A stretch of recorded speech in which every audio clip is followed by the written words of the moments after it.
Nós vamos estar tratando hoje sobre momentos de decisão. E como a gente está aqui na classe de 12 a 17, é lógico que a gente fica pensando, né? Quais são os possíveis momentos de decisão dos nossos filhos quando eles estão nessa faixa etária? E não está gravando? Mas o som está saindo. Tá ok.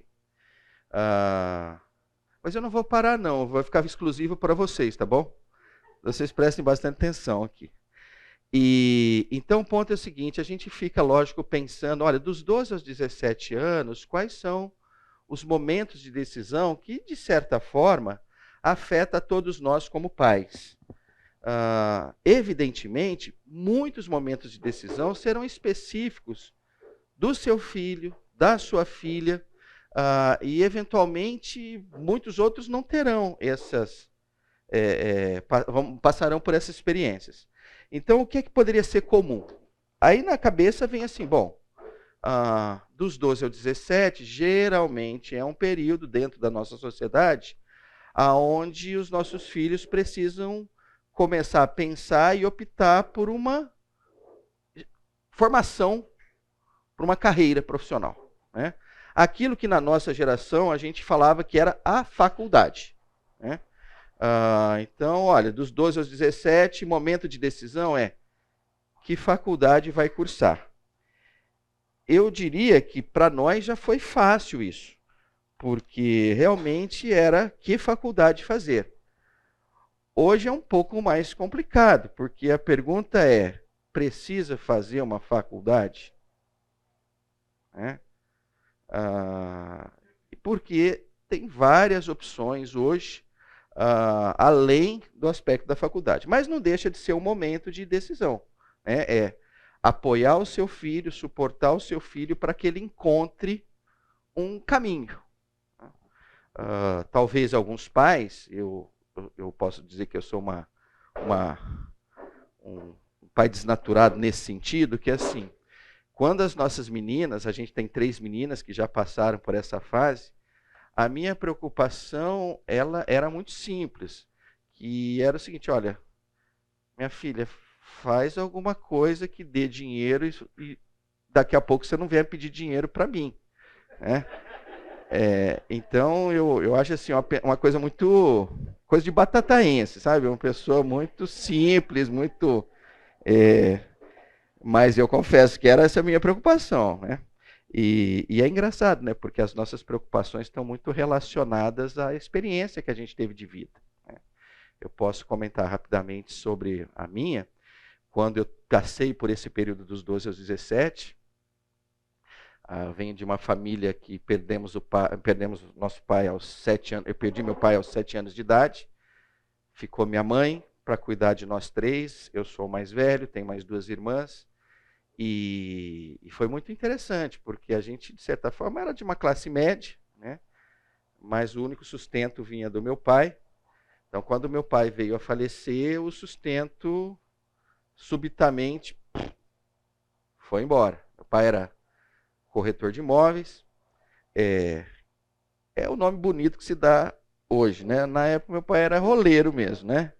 Vendia, comprava. E quando eu digo roleiro no sentido assim, não de fazer trapaça de forma alguma, mas tinha uma informalidade muito grande nesse segmento, né? Então você confiava muito nas palavras das pessoas e em função disso você comprava e vendia e anotava num caderninho ali, fulano deve tanto, eu devo tanto para o fulano, né? E essa informalidade, de certa forma, nos levou a uma situação muito complicada, né? Porque para quem meu pai devia, você deve ter imaginado que apareceram todos, né? No velório e no pós-velório para receber o dinheiro, né? E acho que não devem ter aparecido muitos que deviam para o meu pai, né? Então essa pessoa ficou ali na moita, falou: olha, se não descobrir nada, né? Minha mãe tem, né? Minha mãe teve formação de até 3º ano do ensino primário. e olhar para as anotações do meu pai ali, para o caderno, que a gente tem até alguns até hoje, é mais fácil você decifrar um hieroglifo egípcio do que o que meu pai escreveu naquele negócio lá, né? Então, encurtando a conversa aí, o ponto é o seguinte: a gente caiu de classe social muito rapidamente, né? E era muito claro para a gente o seguinte: olha, assim que der, você arruma alguma coisa, descola alguma coisa, ganha algum dinheiro, seja no que for, né? E eu ainda tive a dor de cabeça, eu dei uma dor de cabeça enorme para minha mãe, porque eu enfiei na cabeça que eu queria fazer faculdade naquela época. Então foi um momento muito complicado, era um momento de tomada de decisão. A minha mãe, a decisão dela era o seguinte: meu filho, vai trabalhar em qualquer lugar, traz algum dinheiro para casa, né? E eu me lembro assim das tensões que eu tinha num primeiro momento com ela, mas principalmente com o entorno, né? Família, vinha o avô, a avó, o tio, a tia e tal, falaram: você não nasceu para fazer faculdade, sua realidade é diferente, né? Então, eu estou relatando isso para dizer o seguinte: olha, esses momentos que eu passei, eles são tensos, né? E no final, eu fui muito, vamos usar uma palavra bonita também, assim, perseverante, mas na verdade hoje eu olho assim, eu fui muito insensível, né? Se eu tivesse sensibilidade naquele momento, eu deveria ter feito uma outra coisa. Mas a minha falta de sensibilidade fez com que eu perseguisse a faculdade, estudasse bastante para isso e tal. E no momento, que era o momento lá de você decidir tal, que curso fazer e tal, eu tinha uma certa paixão por Albert Einstein na época, né? Eu falei: eu vou fazer física, se possível física nuclear. E a minha mãe não participava desse processo, até porque minha mãe não... Vamos lá, é engraçado, minha mãe deu todo o apoio possível. Todo o apoio possível ela deu. Mas eu sabia que se eu falasse assim: mãe, estou pensando em ser... como é que chamava? Tinha um negócio no Banco do Brasil, que era o comecinho da carreira, e pelo menos em Batata... Oi? Contínuo. Nossa, há quanto tempo que eu não ouço essa palavra, né? Contínuo. E eu não sei se em Batatais era tretado a coisa, né? Mas assim, se você chegasse no gerente, chorasse as pitangas, as magueiras, ele visse que você estava mal de condição financeira, ele descolava uns, não sei se era contínuo, enfim, gente, era uma grana que viria depois de 30 dias. Então, se eu falasse isso, a minha mãe falou: peraí que nós já vamos falar com o Rangel e resolvemos isso em 30 dias.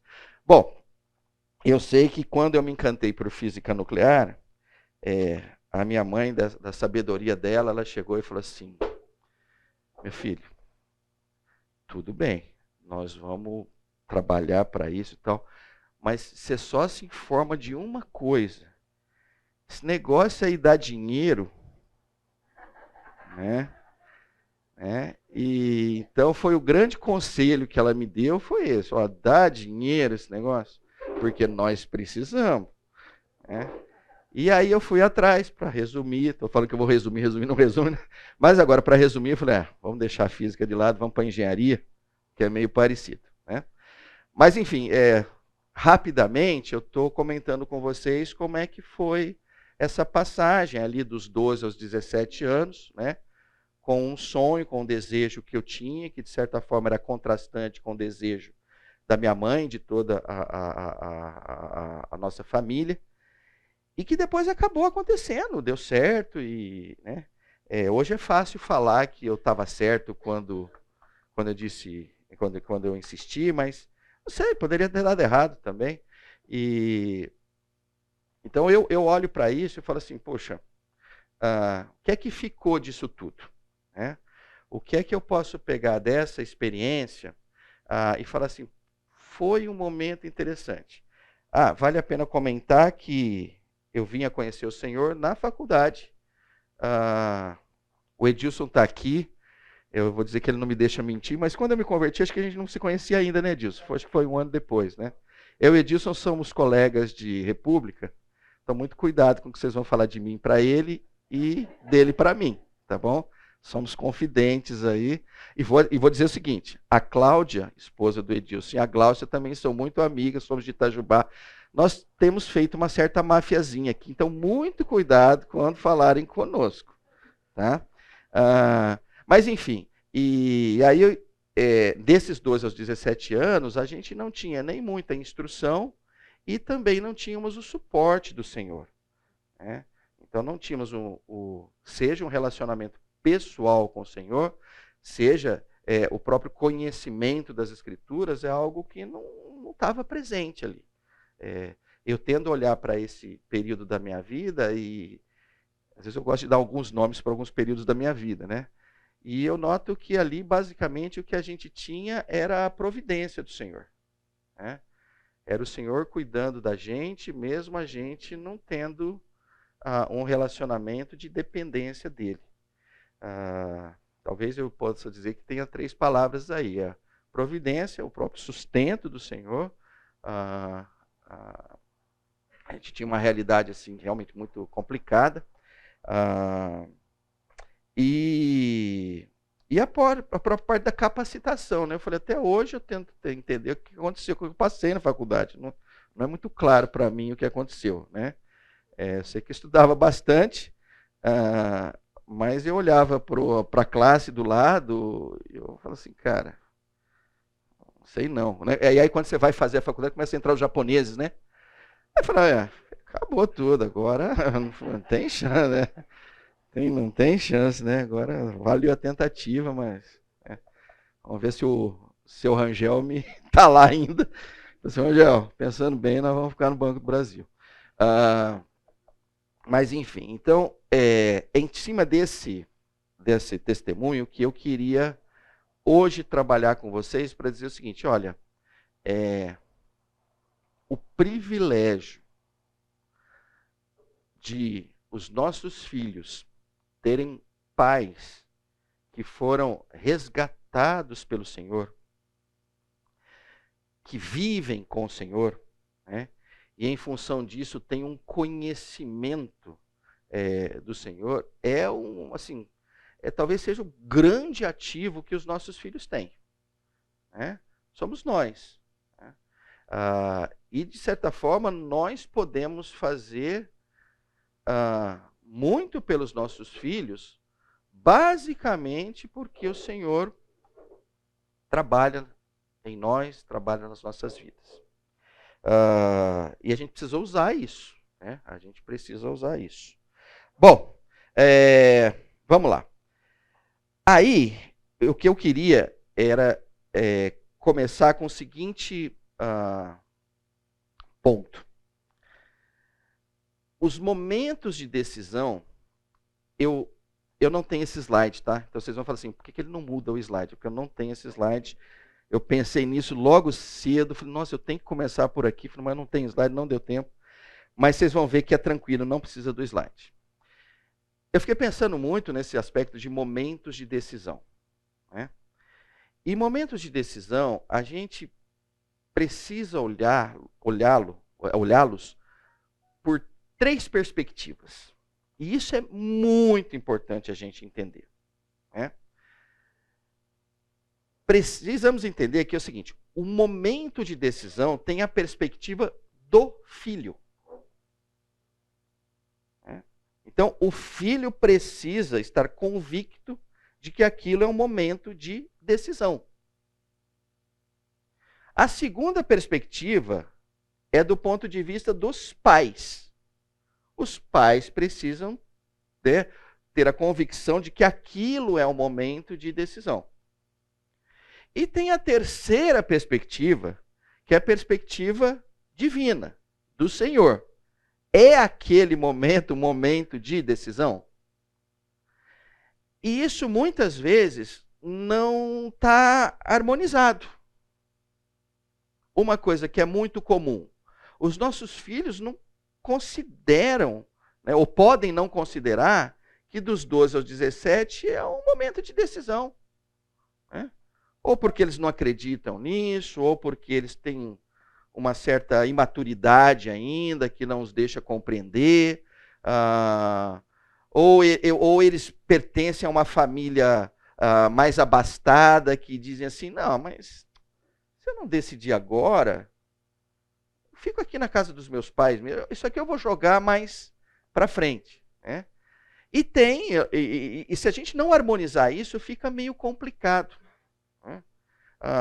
Porque a gente dificilmente vai conseguir uma unidade para trabalhar isso muito bem. Então, a primeira dica que fica para vocês é essa. Olha, a gente precisa harmonizar o que são momentos de decisão, né?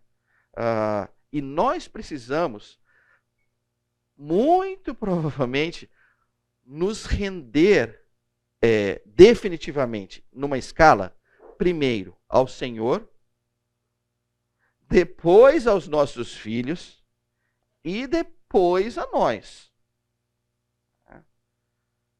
Entendem? Né?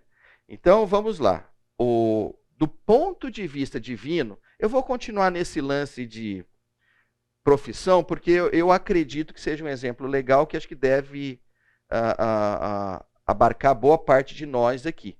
Tá? Então, se a gente olhar, olha, dos 12 aos 17 anos, o meu filho tem que trabalhar a sua carreira.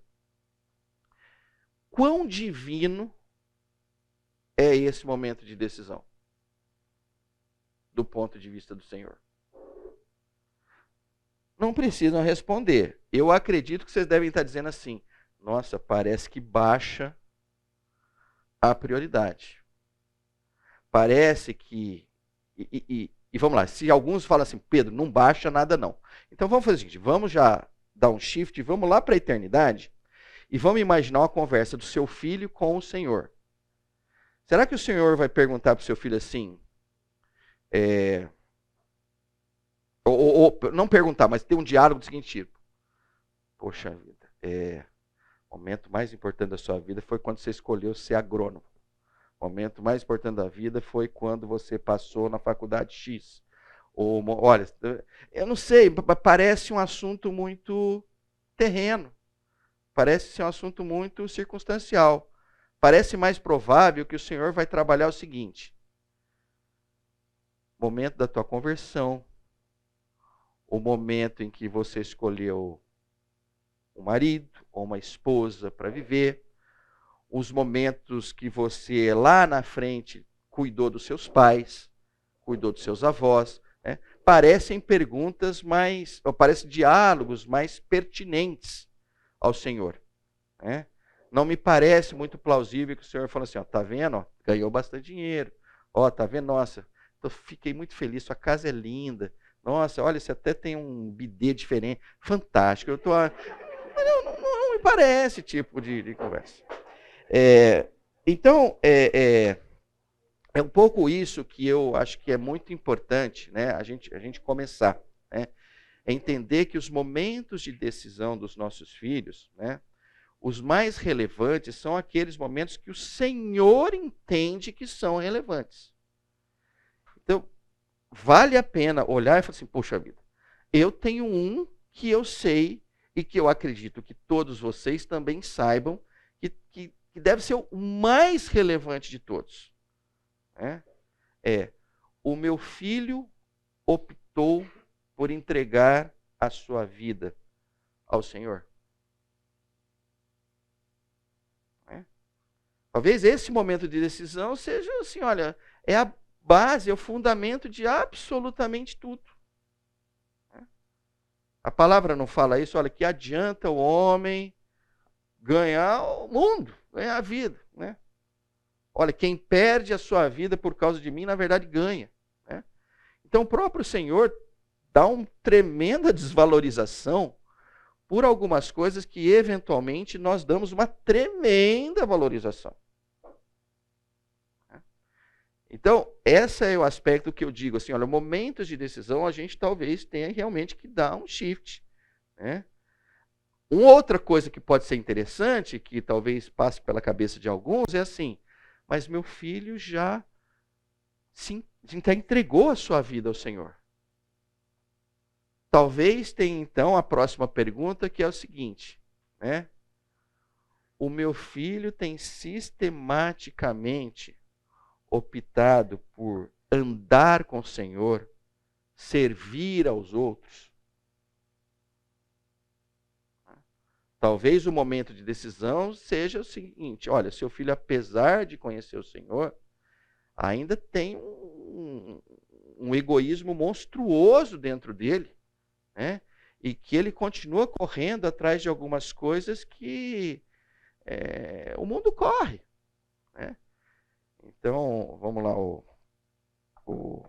talvez o pentecostal vai falar que é a segunda, como é que fala? Conversão, não sei o quê. Não, não falo nisso não.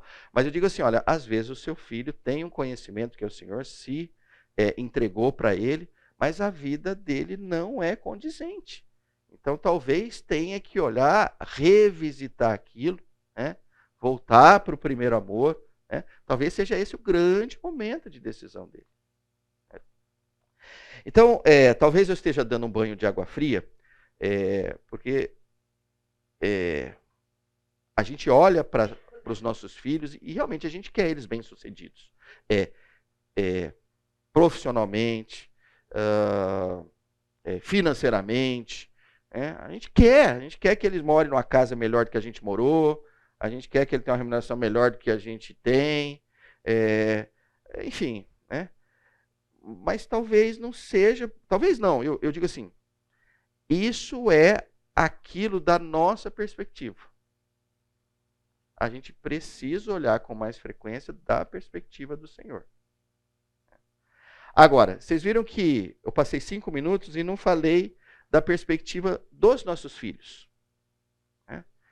Então, vamos lá. Na perspectiva dos nossos filhos, não será incomum o seguinte: olha, o meu sonho é ser um jogador de futebol. E provavelmente, se você é principalmente um pai ativo, com 12, 17 anos, você já jogou muita bola com ele. E você vê que ele é um grosso, entendeu? E ele fala, eu quero ser o Neymar. Você fala, e aí? Como é que eu vou trabalhar? Porque para ele o momento de decisão possa ir, olha, jogar no sub-17 do Guarani, da Ponte Preta, do União Barbarense e tal. Ele falou, pai, já liguei lá e tal, vai ter a peneira e tal. É o seguinte, ele está naquele momento de decisão para ele. Você olha e fala assim, não é nem o momento de decisão de Deus, provavelmente, e não é nem, e muito menos o meu. Né? Eu queria medicina, eu queria engenharia, eu queria qualquer coisa ali, menos jogador de futebol. Como é que eu faço? Entro com ele nessa? Não entro com ele? Né? Fico ali. Como é que isso tem que ser trabalhado? Né? O que nós não temos dúvida é que isso precisa ser trabalhado. Né? Porque é o seguinte, são os nossos filhos com os nossos sonhos, com os sonhos deles, né? E nós não fomos chamados para sermos destruidores dos sonhos dos nossos filhos. E aí que entra a parte principal que a gente vai trabalhar, assim, olha, nessa condição, o que é que eu faço? Né? Alguns vão dizer, e eu acho que estão cobertos de razão, dobra o joelho e ora. Né? Eu diria o seguinte, olha, o começo é exato, começo, meio, fim é esse. Né? Aliás, a gente dobra o joelho para os nossos filhos, mesmo eles com 24, 28, 32, cara, não para, né? Isso aí não tem fim. Mas a pergunta é, no campo vamos chamar assim, da racionalidade, da argumentação, né? Daquele papo ali que possa levá-lo a ter uma visão melhor daquilo que ele está se propondo, como é que isso se dá? Por onde que eu começo? E aí a gente tem eu vou trazer para vocês uma é uma metodologia, né? É uma metodologia criada por uma turma boa de Harvard, que pensa nisso, que reflete sobre isso, né? E eu falei assim, bom, vamos para essa aqui, vamos pegar alguma coisa decente, alguma coisa bem estruturada. E a gente tem aplicado isso, né? Seja no cuidado das nossas meninas, né? Até hoje, né? Seja com quem quer que a gente vai conversar, logo me vem assim, nossa, isso aqui precisa dar uma organizada no pensamento, e nós vamos nesse sentido aqui. Bom, então agora, antes de eu entrar na metodologia, eu queria dizer para vocês o seguinte: a metodologia, ela não vai resolver o problema. A metodologia é tão somente uma forma organizada de você pensar. Eu digo isso antecipadamente porque tem gente que acha que a metodologia vai operar. Na verdade, quem vai operar é o Senhor. A gente precisa ter isso muito claro. E para deixar isso muito claro, eu vou pegar e vou passar Ai, caramba, peraí.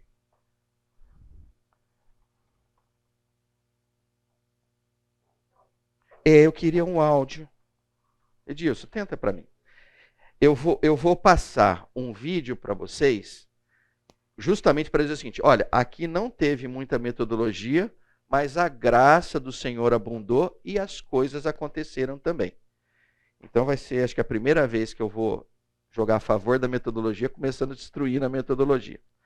Enquanto o Edilson arruma, eu vou para a metodologia, tá? Então vamos lá. Deixa eu ir para a metodologia primeiro. Aqui.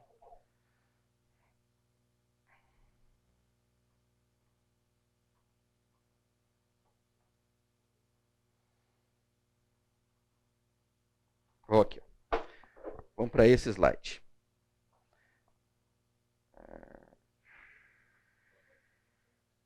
Tá. Eu não sei quantos de vocês conhecem essa metodologia, ela tem esse nomezinho aqui, PROACT, URL e tal. O Ed aqui, ó. Opa, foi mesmo. Obrigado. Muito obrigado.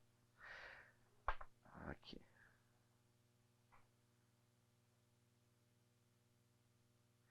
Vamos lá. Deixa eu começar e depois eu vou para o vídeo, então. Então, essa metodologia, ela trabalha da seguinte forma, né? Olha, inicialmente você precisa fazer uma boa definição do problema. Né? Ou seja, todo momento de decisão tende a ser um momento de dúvida. Vou para cá ou vou para lá? Faço isso ou faço aquilo? Né? Então, é isso que eu estou procurando chamar de problema. Olha, eu tenho uma dúvida, né? Eu preciso trilhar um caminho, mas eu não sei qual é o caminho. Então, a isso a gente chama de um problema que merece uma boa decisão. Tá claro até aí ou está muito complicado? Vou pegar um exemplozinho sobre isso. Vamos continuar no aspecto de carreira. Tá bom? E talvez o problema que, do ponto de vista dos nossos pais, a gente vai dizer assim: qual é o problema? Meu filho ainda não definiu o que quer fazer, a faculdade que ele quer fazer. Este é o problema. Tá vendo? Está bem definido. Meu filho não sabe que faculdade fazer. Agora, se eu partir desse problema, eu vou chegar a algumas respostas para este problema. Então, eu tenho que tomar muito cuidado, porque, às vezes, a primeira formulação do meu problema não é o problema. Então, vamos lá. Vou continuar com isso aqui. Meu filho, qual é o problema? Meu filho ainda não definiu que faculdade ele vai fazer. Aí eu poderia perguntar, antes de ir para frente, o seguinte: por que é que você acha que isso é um problema? E talvez a resposta seja assim: todos os meninos da idade dele já sabem o que quer fazer. Ah, tá bom. Essa é a razão do teu problema? É. Aí você começa a olhar e fala assim, parece que esse problema é mais um problema do pai do que um problema do filho. Está mais no seguinte, meu filho pode me envergonhar porque todos estão sabendo o que fazer, mas meu filho não sabe. Aí você começa a olhar e fala, mas caramba, mas parece que o problema sou eu. E aí o problema pode ser assim, porque é que você acredita que o seu filho tenha que fazer uma faculdade? Aí a resposta pode ser o quê? Porque eu fiz a faculdade e deu certo para mim.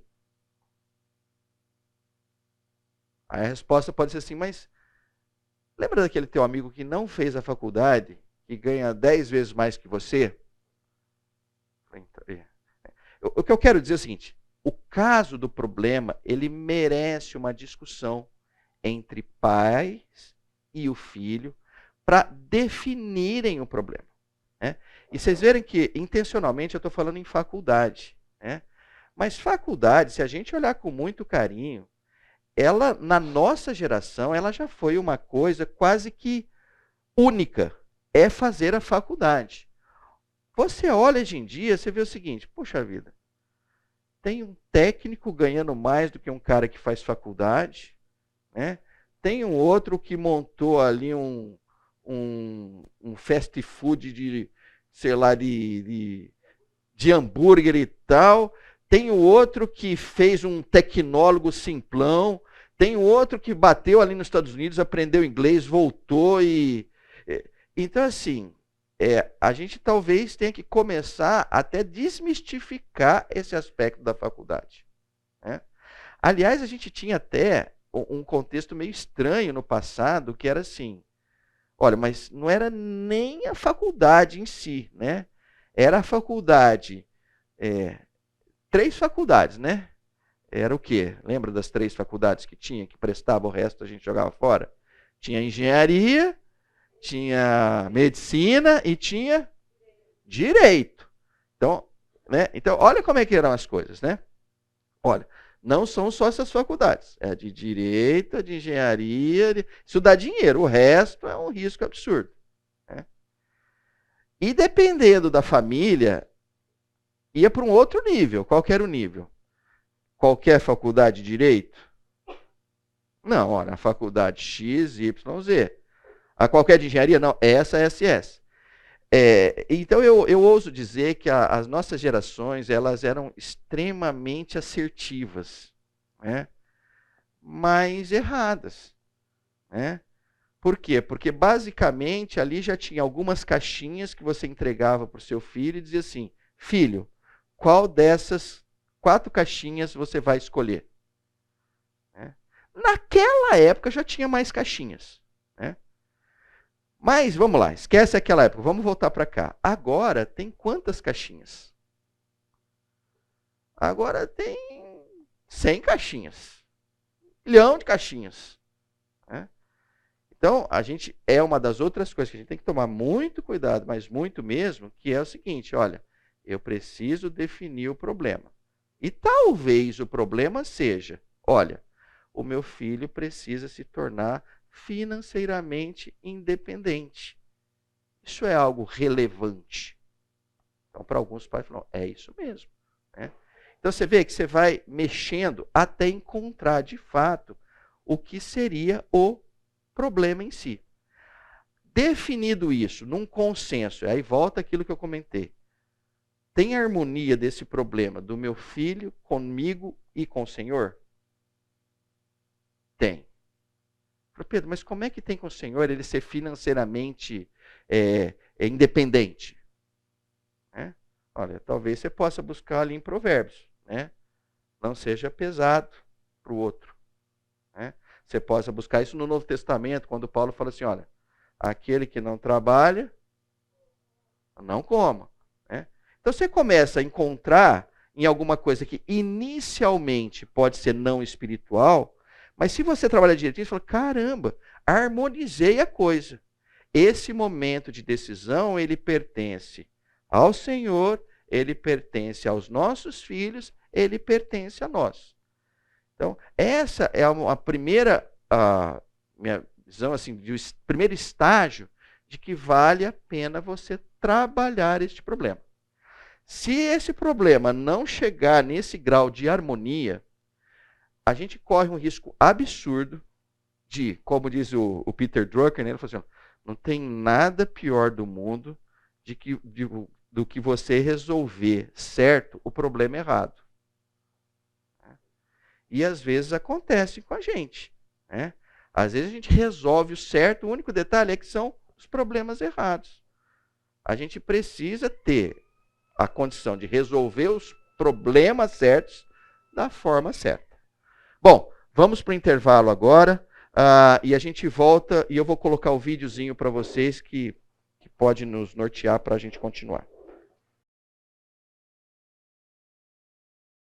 Foi interessante aqui. Estão me ouvindo, né? Foi interessante aqui que durante o intervalo eu tive a oportunidade de conversar com o Jorge. Depois o Lucas veio falar algumas coisinhas aqui também. E tá no momento para comentar isso. Né? A gente vai. O problema ficou claro, gente? Tá tranquilo aí? Tudo bem? Né? Definam um problema e entendam a harmonia. Né? Esse momento de decisão, onde esse problema tem que ser tratado, o senhor entende que é o momento? Vocês entendem que é esse momento? Seus filhos entendem que é o momento? Né? E façam por quê? E tenham conversas. Né? E não olhe. E olha assim, quantas vezes eu sentei com o meu filho, com a minha filha, para falar sobre o problema. Há uma coisa intrínseca em nós, pais, que a gente sabe tudo, acha que sabe tudo. Né? E naquilo que concerne aos nossos filhos, a gente sabe tudo sobre os nossos filhos. Né? Eu não sei exatamente quem é que disse isso para nós, mas eu acho que é o tempo, né? A gente vai convivendo, então a gente fala, não, mas se eu troquei a fralda, se eu dei o banho, né? A mãe assim, mas se eu gestei esse pirralhozinho aqui, eu sei tudo sobre ele, né? Não há nada escondido nele. Né? Isso é um erro muito grande. Né? Os nossos filhos vão crescendo e na medida que eu não estabeleço uma relação de comunicação intensa com eles, né, é muito comum eu conhecê-lo cada vez menos. Porque ele não sofre uma influência apenas de nós. Ele sofre uma influência de todos aqueles que ele se relaciona. Vão desde pessoas carinhosas, como os avós, né, até aquele garoto na escola que diz que vai pegar ele na rua. Então a gente precisa entender o seguinte, se a comunicação não é bem estabelecida, eu fico sem saber. Né? E às vezes eu acho assim, muito interessante, né? Porque tem um pessoal, e eu vou dizer assim, tem um pessoal bom nisso aí, que eu respeito muito, mas que trabalha num contexto de que, olha, estava indo tudo tão bem, eu estava super legal com os meus filhos, quando vê, do dia para a noite ele virou adolescente e virou inferno lá em casa. Né? Eu acho tudo muito curioso, porque assim, como é que pode estar tudo legal e o teu relacionamento está super profundo com o seu filho, aí ele dorme, aí fica imaginando assim, deve ter um reloginho assim, adolescente, pum! Aí ele acorda e fala, não, agora acabou tudo. Não, as coisas não são assim. Né? Um dia vem após o outro, as mudanças são constantes. Né? Elas, por incrível que pareça, quando a gente fala que elas são rápidas, é porque a gente não prestou atenção. Eu não acredito nesse... tudo muda muito rápido. Não, muda rápido porque você não prestou atenção. Eu vou dar um exemplo para vocês. A minha filha, ano passado, me deu um vasinho de hortelã. Né? Eu recomendo a todo mundo que não teve essa experiência, como eu não tinha tido, cuide de um vasinho de hortelã. O negócio que não muda. Porque a hora que você começa a cuidar dele, você vai lá de manhã, né? Ah, e assim, ela não me deu vasinho de hortelã, ela me deu não, muda não. A sementinha e com mais o adubozinho. Eu tive que montar o negócio ali, sabe? É um kit, tipo um legozinho assim, né? Montei, fiquei, pá, entrei no YouTube, ela ajudou. Pô. Aí você fala assim, bom, tá montado, maravilha. No outro dia eu cheguei lá, cadê a hortelã? Não tem hortelã. Falei, não tá, Elisa, não tá funcionando. Ô pai, calma, né?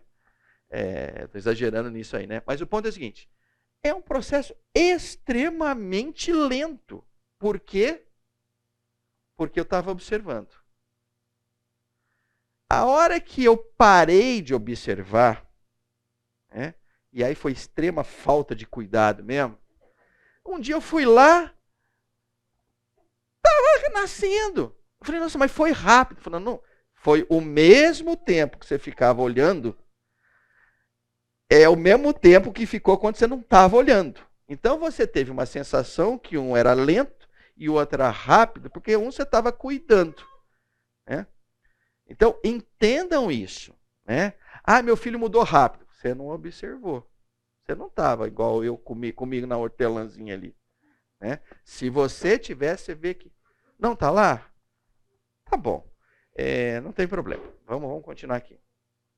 Então, gente, tirem esse estigma da mudança absurda, rápida. Que, né? Olha, você simplesmente não observou.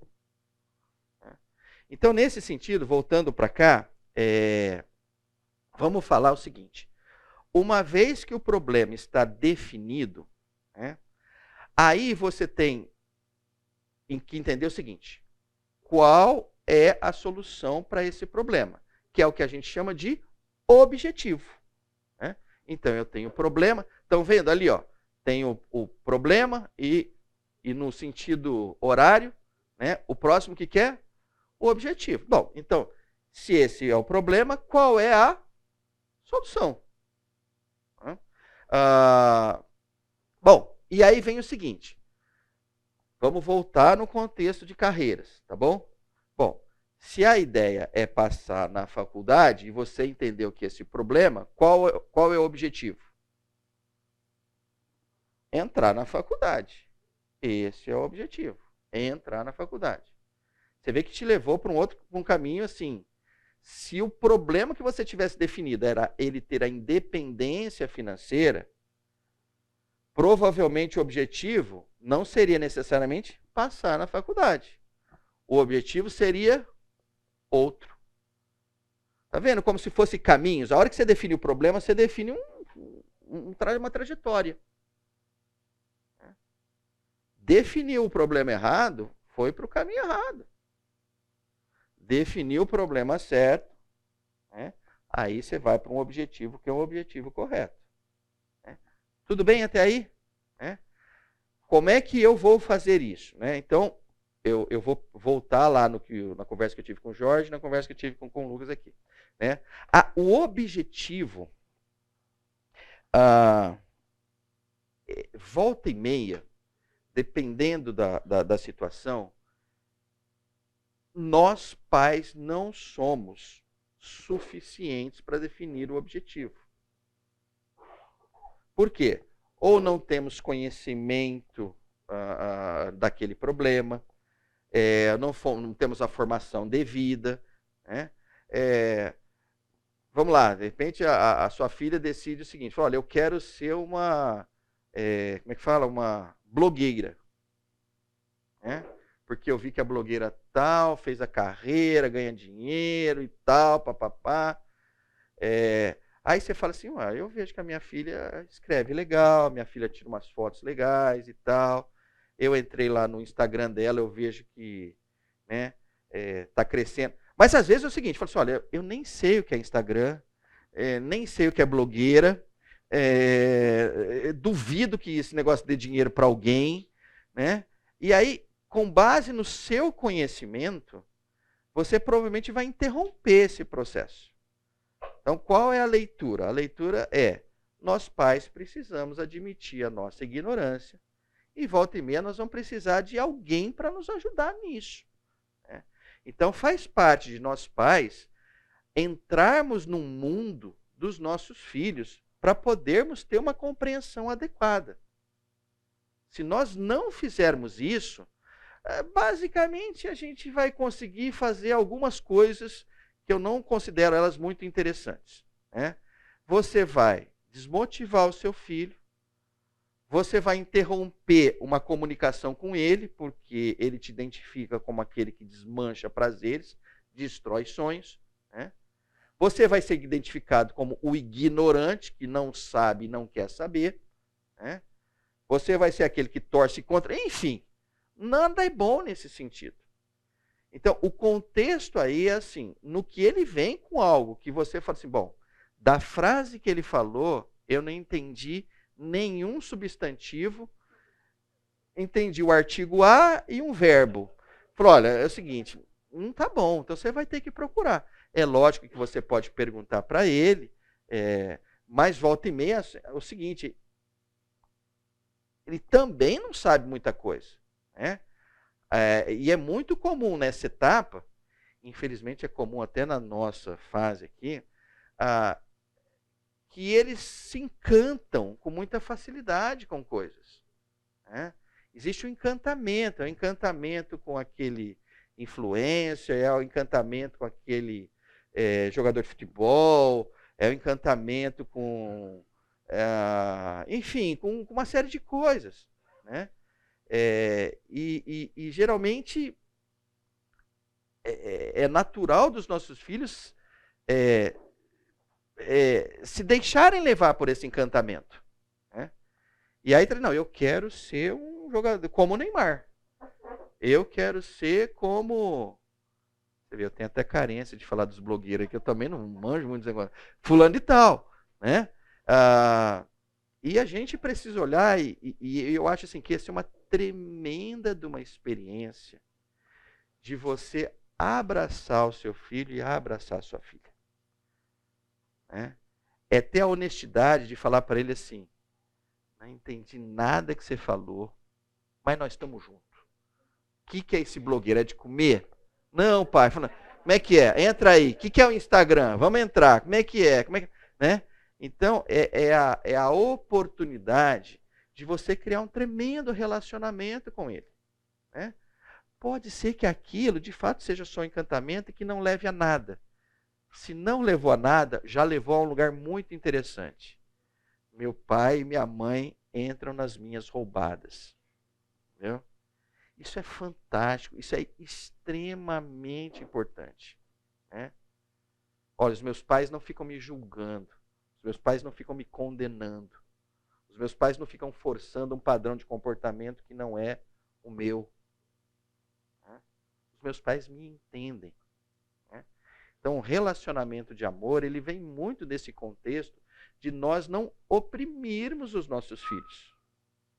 Mas num contexto de a gente olhar e falar assim, eu quero que essa plantinha de hortelã, no caso, o meu filho, a minha filha, floresça. O que é que tem que fazer?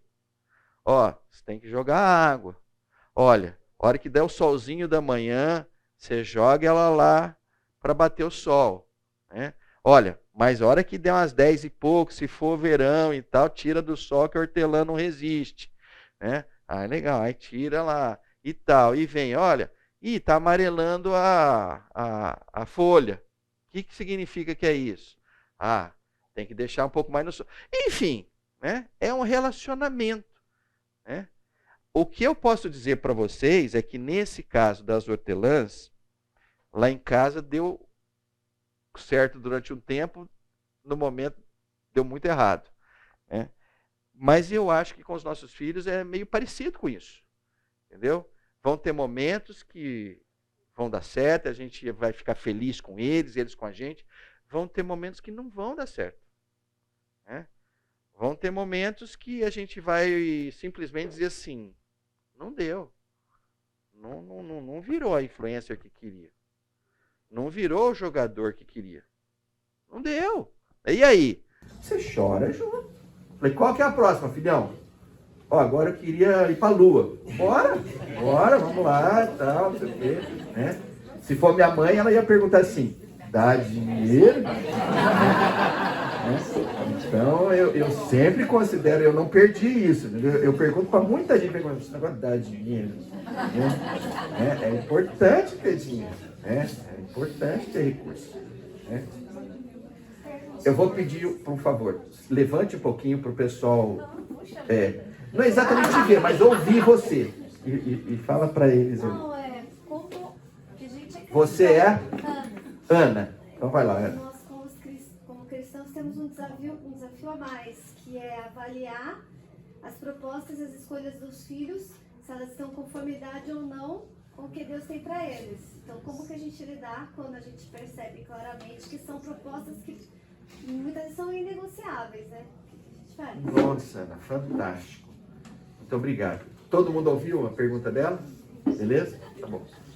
Então, lembra que a gente comentou do aspecto de aquele momento de decisão tem as 3 perspectivas, né? Tem a perspectiva divina, tem a dos pais e tem a dos filhos.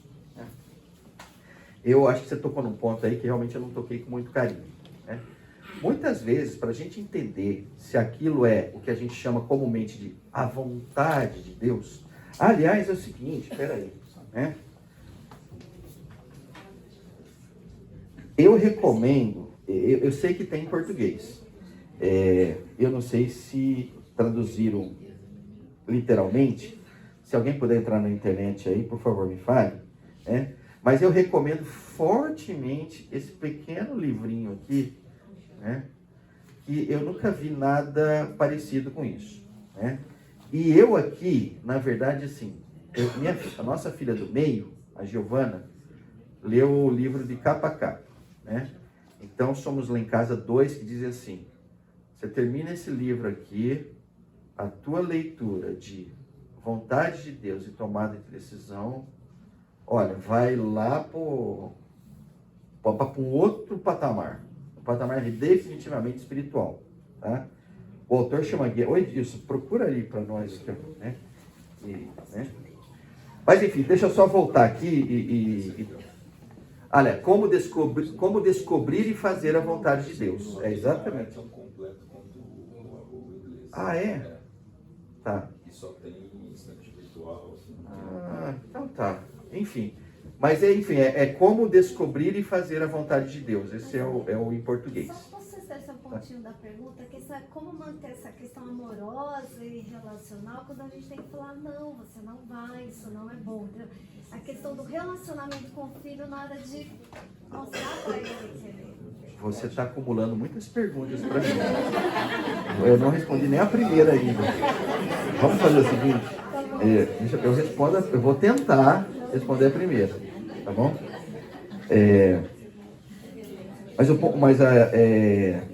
Eu vejo da seguinte forma.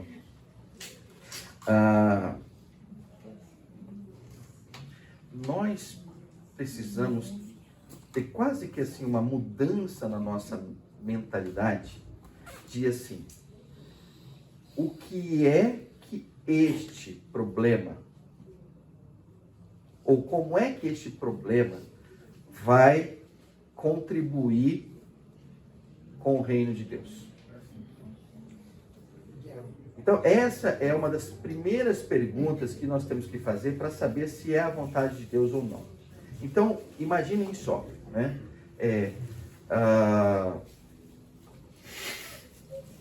Eu quero ser o Neymar. Né? Talvez caiba para o seu filho a seguinte leitura. Em você sendo o Neymar, ou seja, você chegou no objetivo, você é o Neymar. O que é que vai mudar no reino de Deus? Provavelmente nada, porque eu vou ficar em baladas, né, vou ganhar muito dinheiro, vou comprar uma Lamborghini. Então, eu falei, olha, a chance do Senhor estar contigo no teu sonho é muito baixa. Eu estava imaginando que você ia falar assim, eu ia ganhar muito dinheiro, tem umas missões que eu quero investir, uma baita de uma grana, vou mexer naquela janela 1040, que ela vai virar janela 5 por 10 e não sei o que. Falou, opa! Então, olha que coisa engraçada. Você pode querer ser um Neymar com um objetivo que vai mudar o reino. E você pode querer ser um Neymar com o objetivo que você não quer mudar absolutamente nada. Você simplesmente quer dar vazão aos teus interesses.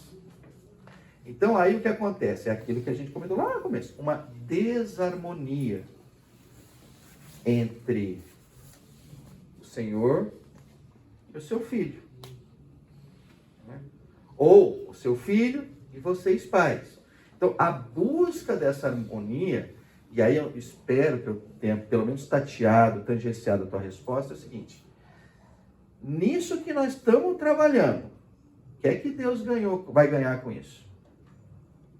Vai ganhar nada. Não vamos dar nada para ele. Não vamos pensar nisso agora. Mas deixa eu te falar, não entra. Não entra. O seu plano é completamente terreno. A vida do seu filho é muito preciosa para que ele gaste com assuntos terrenos. E talvez tenha uma parte boa nisso, se o objetivo dele é 100% terreno. Qual é? Talvez ele não conheça o Senhor. Aí é de volta à estaca zero. Né? Talvez a pergunta que tenha que ser respondida, o problema que tem que ser trabalhado é, ele não entendeu. Ele ainda vive para si. É lógico que para alguns pais vai dar um nó na cabeça. Eles falam assim, mas espera aí, 2 anos atrás eu estava lá em cima e ele foi batizado e eu vi e ele confessou. Mas então ele conhece o Senhor ou ele não conhece o Senhor? Falou, olha, meu filho, se vira você com seu filho, né? Pode ser que ele esteja afastado do Senhor. Pode ser que ele não conheça o Senhor. Né? O ritual do batismo é uma declaração de que ele conheceu. Mas, gente, nós conseguimos enganar. Vocês já tiveram 12 a 17 anos. Vocês nunca enganaram os pais de vocês? Olha, dos 12 aos 17, a gente já está muito bom nisso. Entendeu? A gente já enrola os nossos pais legais. Entendeu? Ai, tô com uma dor de barriga, acho que não vou na igreja. Mas o que está doendo? Ai, pai, não sei, né? Aí você, né? Seu filho não veio? Não, estava com dor de barriga e tal, não sei o quê. Hoje em dia tem aquelas câmeras que eu acho que é uma boa usar, né? Você deixa as câmeras em casa e tal. Você pode dar uma olhada, seu filho está lá. Pá, malhando e tal. Essa salafrária. Mas enfim, às vezes pode não ter sido uma conversão genuína. Às vezes pode ter sido uma conversão porque vocês insistiram tanto, né? Que ele falou assim, vamos deixar meu pai alegre ali. O que tem que fazer? Entra ali na piscina. Não, entra ali na piscina. Show de bola. O que tem que falar? Fala que você acredita no Senhor. Mais alguma coisa? O Fernando vai me apertar. O Fernando vai te apertar. Ih, aí, meu Deus do céu. Não, ninguém vai te apertar. Você só recita isso e tal. Né? Enfim, né? Mas eu tô abrindo um monte de parênteses e tal. Deixa eu fechar. Mas, para responder a tua primeira pergunta, né? Acho que a lógica sempre é o seguinte. Em solucionado este problema, o Senhor ganhou o quê? O Senhor foi... E quando eu digo ganhou, parece muito chulo o verbo, né? O Senhor foi honrado em quê? O Senhor foi glorificado em quê? Né? O Senhor foi exaltado em quê? Né? Se os seus filhos gaguejarem, um forte indício de que eles nem consideraram isso. E eles deveriam considerar isso.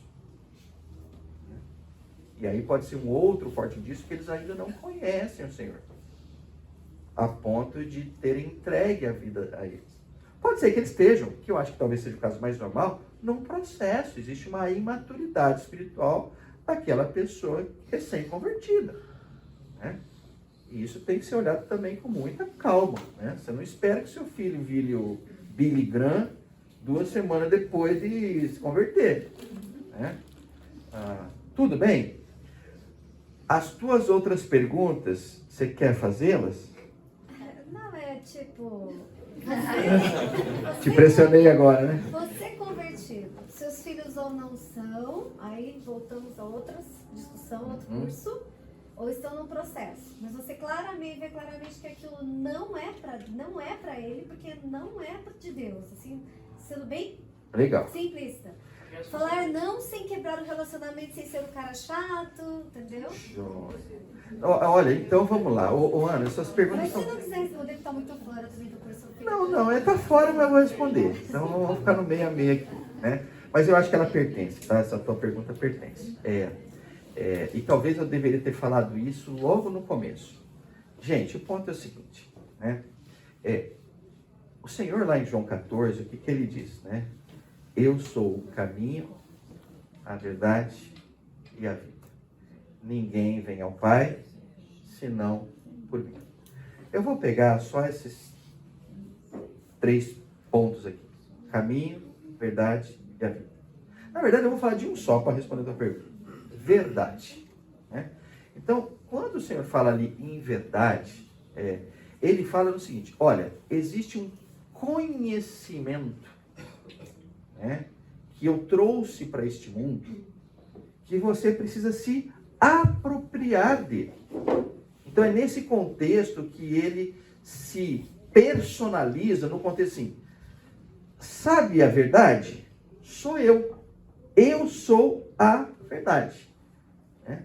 Então, tudo que eu fiz, né, aqui, né, sem contar aquilo que eu fiz não estando aqui, sem contar aquilo que ele está fazendo ainda não estando aqui. É lógico que tudo isso é verdade. Mas aquela verdade que se manifestou naquele período que ele esteve conosco, né, ele diz assim, olha, isto aqui você vive como eu vivi.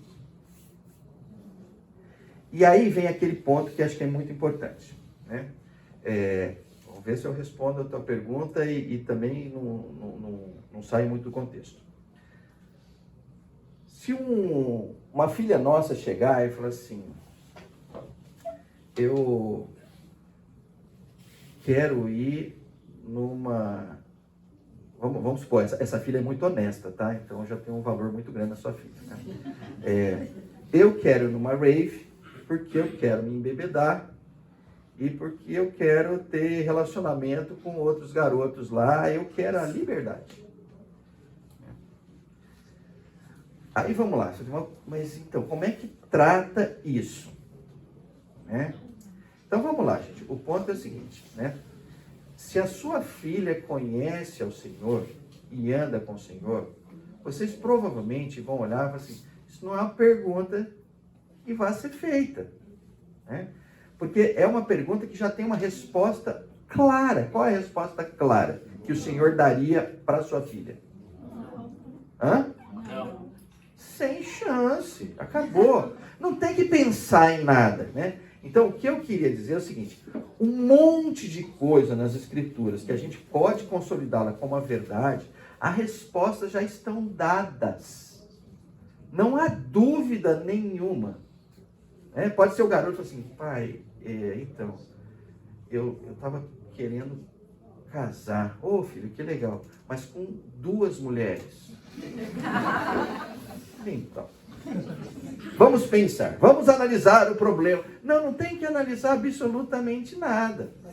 Você vai puxar um texto bíblico, 4, como é que é isso? É caso de insanidade, você está me avaliando. Você vê que coisa. Não, a insanidade é um outro assunto também complicado, mas enfim. Mas o que eu quero dizer assim quando a gente fala de tomada de decisão, é algo que está dentro da verdade do Senhor, que muito provavelmente ainda não foi revelada a você num nível muito claro, e você tem dúvida. Então é neste campo que você vai trabalhar. Agora, quando vem uma coisa muito absurda, né? E acho que isso é uma outra coisa importante, né? O Senhor vai falar não e você vai falar não. Agora, minha leitura que existe formas adequadas de se falar não. Né? Você pode ser extremamente lacônico e dizer não, nem pensar, e vaza. É uma forma de falar não.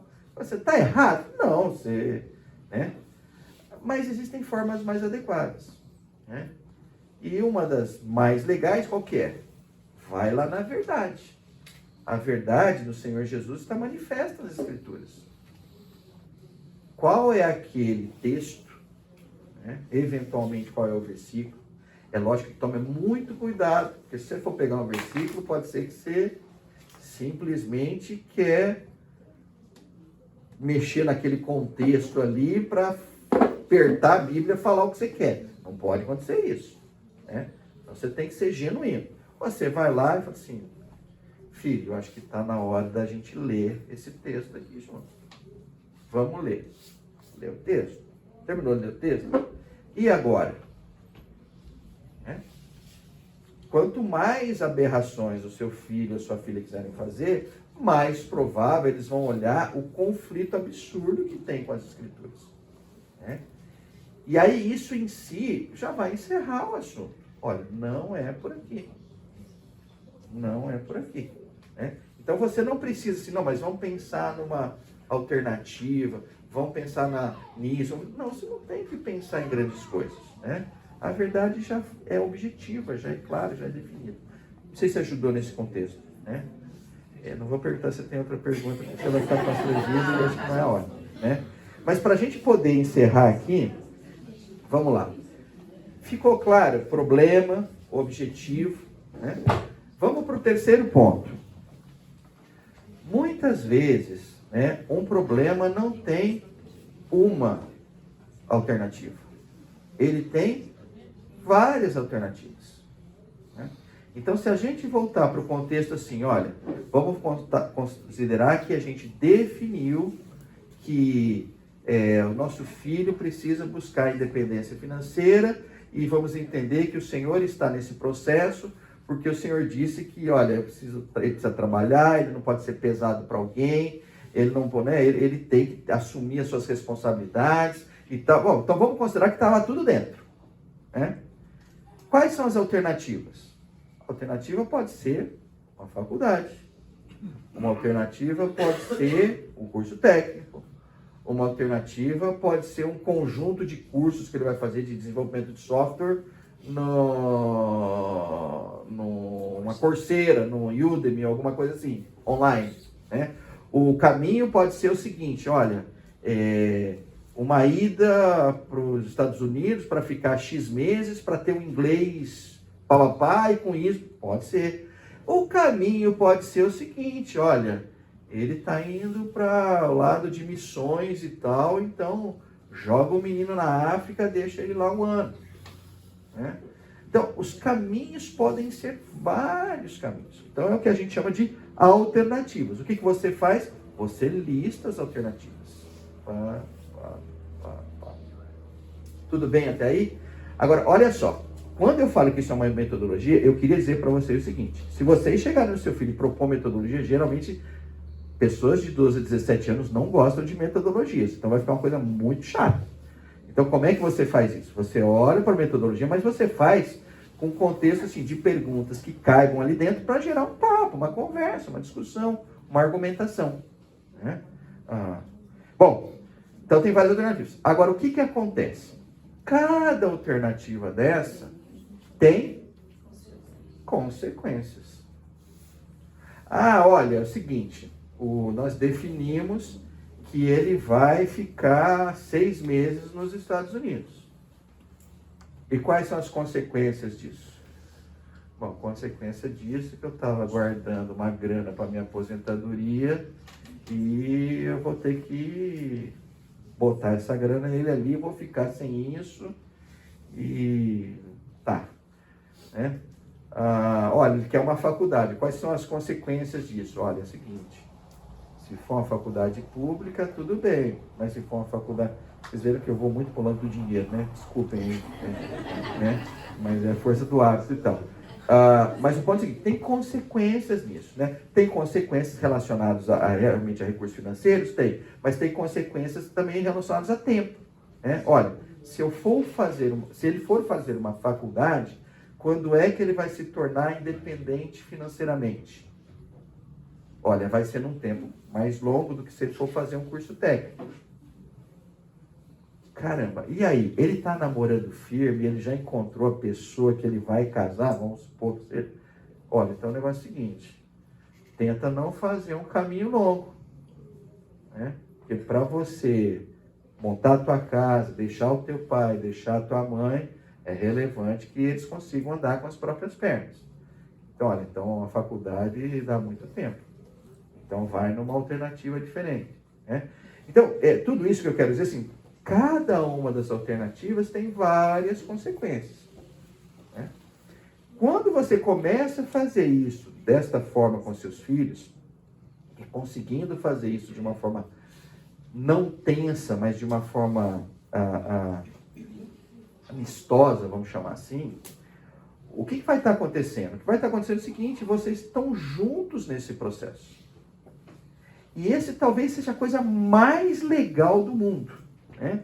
Eu vou citar um caso aqui da nossa filha do meio, da Giovana, né? Porque a Giovana, no caso dela, foi a que menos tinha clareza do que gostaria de fazer, né? As outras duas, nossa, foi definido muito, muito cedo e tal. A gente teve muito pouca dúvida. Mas na Giovana a gente teve dúvida, né? E aí, e é engraçado, né? Eu acho assim, deixa eu só fazer um parênteses aqui, né? Se a gente puder separar as formas de você ganhar dinheiro, né? As formas de você ser independente financeiramente, vocês vão ver que, eu procuro olhar assim, eu falo assim, bom, tem uma coisa chamada exatas, tem uma coisa chamada biológicas, tem uma coisa chamada humanas, tem uma coisa chamada artes, e eu meio que eu boto nesses 4 aí. Tá? Não, e tem uma quinta, que hoje em dia, acho que é muito comum, na verdade sempre foi, né? Agora está muito chique, né? Ter o seu próprio negócio, né? Então você tem 5, certo? Quando o seu filho ou a sua filha fala que vai para exatas ou biológicas, você tem que dar graças a Deus, porque é uma das mais fáceis que tem, né? Simplesmente porque são coisas que têm mercado, né? Quando você vai para as outras, humanas, artes, e mesmo montar o seu próprio negócio, né, seu filho começa a viver uma realidade diferente. Então, eu vou ter que acabar aqui. Então, nós vamos acabar aqui. Deixa eu só falar umazinha, porque pelo menos eu termino, né? E tem contexto de trocas. Eu só queria dizer isso. Os slides vão ficar, vocês vão ver, né? Cada alternativa que eu fizer, ou que o seu filho fizer, né, ele vai ter que deixar alguma coisa para trás, né? Então você precisa alertá-lo disso também, né? Se eu for querer seguir uma carreira de futebolista, muito provavelmente eu vou abdicar de ganhar um conhecimento profundo, adequado para eu entrar num bom vestibular. Essa troca, né? Então essas coisas precisam ficar evidentes. Gente, está aqui uma aula que eu espero que as perguntas da Ana fiquem na cabeça de vocês, que acho que foram as mais importantes, tá? Tem uma mão levantada.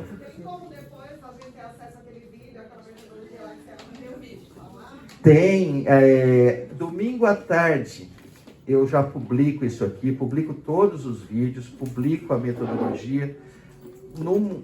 Todo mundo tem Facebook aqui, ou conhece alguém que tenha Facebook. Então, eu acho essa ferramenta tranquila.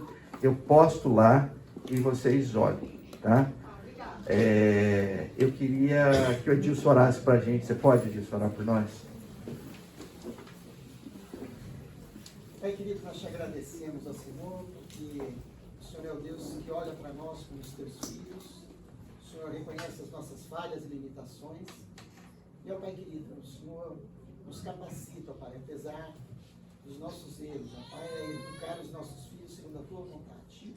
Nos capacita, ó Pai querido, nos dirige, nos dá sabedoria para buscar na tua palavra as escrituras, as respostas, ó Senhor Deus, os anseios, as dúvidas dos nossos filhos, ó Pai. Assim como nós passamos, ó Pai querido, por essa fase tão crítica na nossa vida, Senhor, e o Senhor nos sustentou, nos guardou, nos dirigiu e nos ensinou, ó Pai, mesmo com os nossos erros. Abençoa os teus servos, cada um dos pais e mães que estão aqui, o Senhor está confiando e buscando em Ti a resposta para esses problemas, sabendo que o Senhor está nos guiando, ó Pai querido, a cada dia. Nós te louvamos pela Tua palavra, que é viva, que nos ensina, que nos orienta, e que nós possamos confiar, Senhor Deus, na Tua palavra como a fonte, ó Pai, principal para responder às questões e aos nossos filhos. Nos leve em paz aos nossos lares, ó Senhor, que nos dirige na educação dos nossos filhos, é o que nós te pedimos e oramos em nome de Jesus.